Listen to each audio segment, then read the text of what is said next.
snack and a drink all at the same time. Well, cherry tomatoes, and you can, same thing, brush off the dirt and pop them in your mouth. Those are so good. I usually don't like tomatoes, but these are good.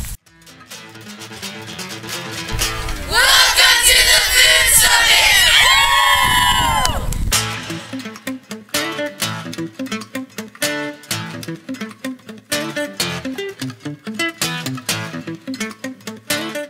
Look at this one! Oh, that's beautiful.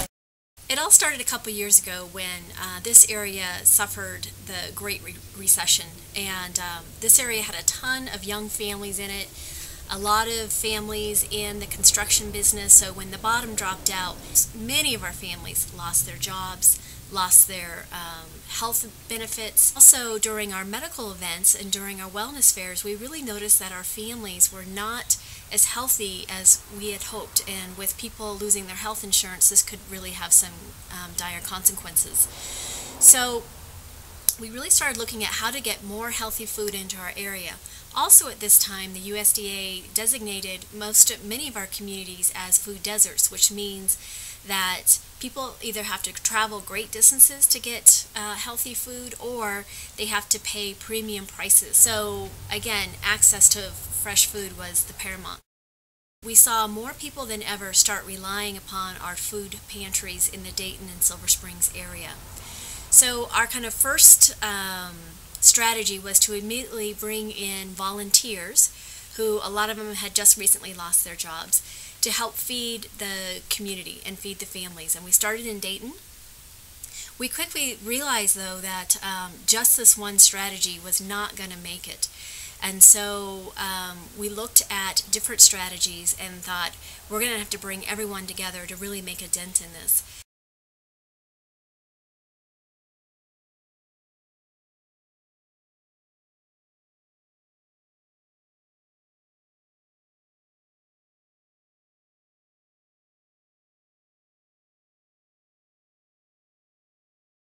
So on top of the food pantries, we also looked at the school gardens.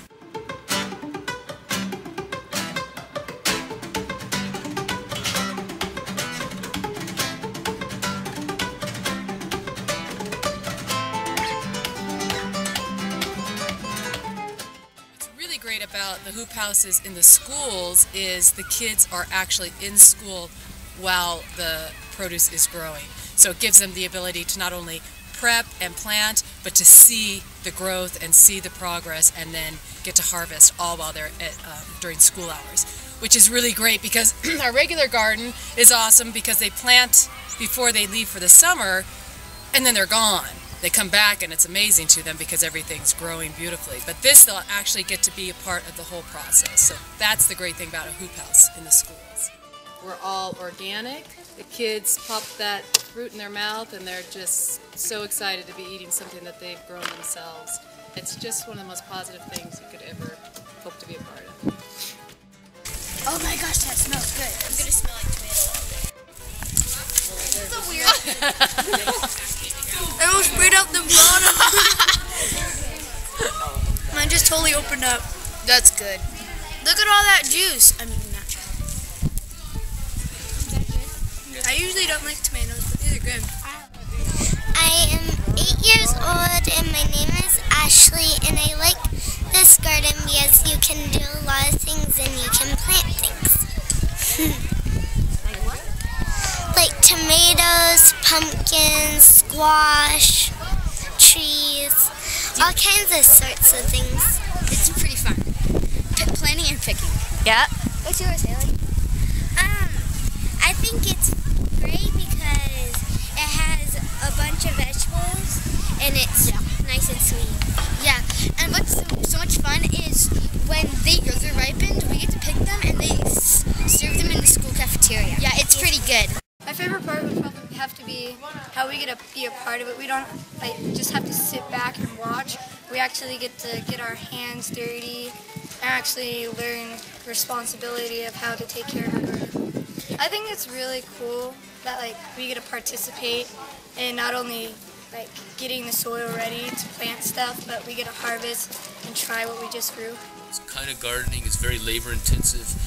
We didn't come in here, like I said, mechanical machinery at all after the initial gravel was removed.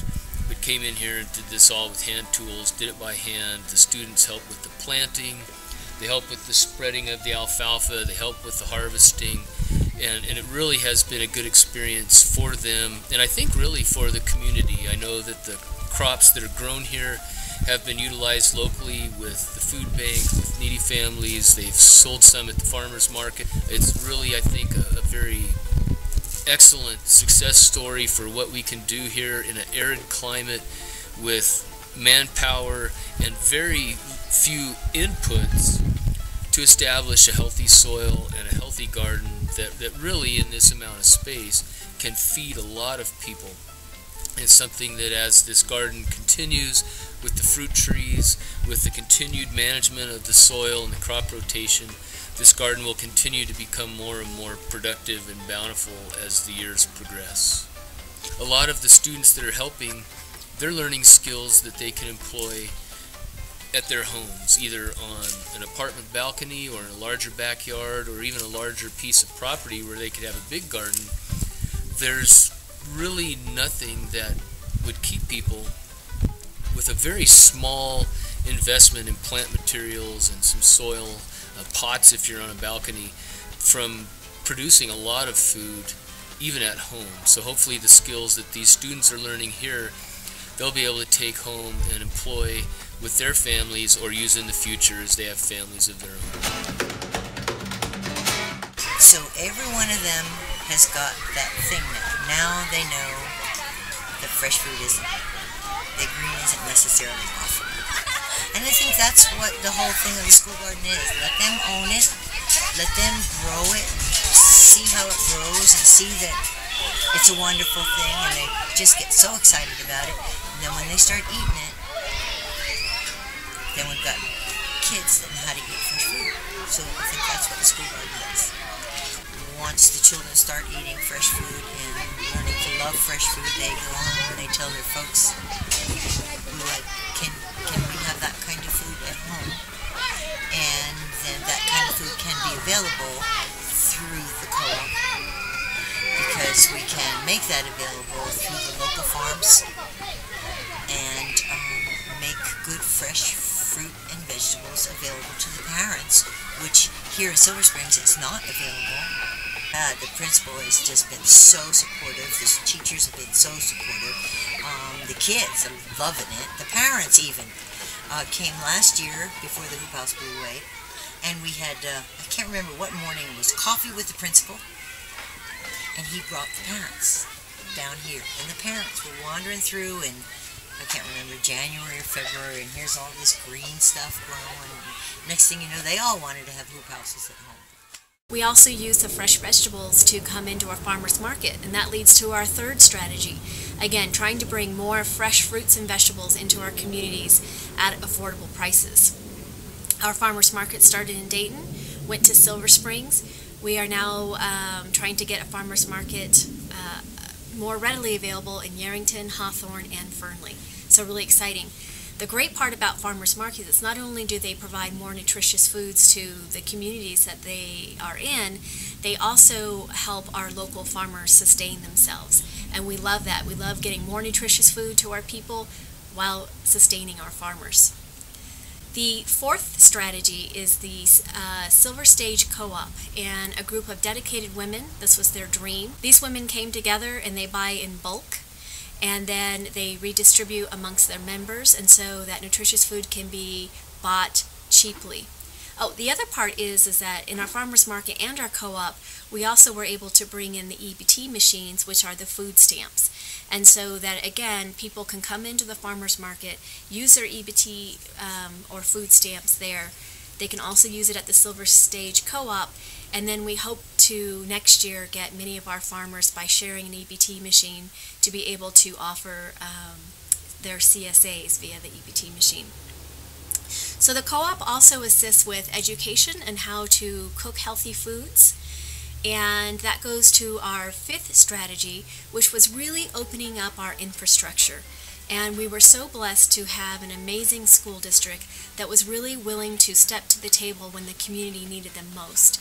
Our schools are some of our largest infrastructure in all of our communities, and not only did they open their doors to allow the food pantries to live at their schools and for food to be distributed at the schools, but they also allowed a use of their trailers in Silver Springs for a continuous running food pantry, and they allowed use of their commercial kitchens, so our farmers, our food co-op, or anyone can go in there.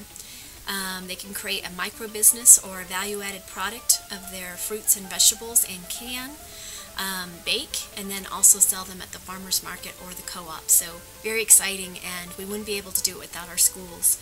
Also, our farmers markets are in community spaces, so we do not have to charge any of our producers. Our main goal is to keep the produce as cheap as possible so that as many people can afford it as possible. And then the last strategy, our sixth strategy, really is an overarching strategy. And that is the belief of all of the partners and all of our citizens that everyone, despite their age or despite their abilities, have a place in our community to make this a better or healthier place. And so we have places and spaces for anyone to join the effort. And that's what it really takes for everyone to come together and join this effort. We really believe that relationships are what drive community. And so when you have services that allow deposits and withdrawals, for example, at our food pantries, people who use our food pantries also volunteer there. They become part of the solution, and that's how relationships become strong, is that they allow for that withdrawal and they allow for the deposit of their gifts and talents, and time or money or donations. And we strongly believe that that's a very important piece into this community food hub or food system. And lastly, again, a coalition is nothing without its partners. We wouldn't be here, we wouldn't be doing all these strategies if it wasn't for the hundreds of partners that have stepped up to really once and for all help solve the hunger issues in this region and the food utilization system.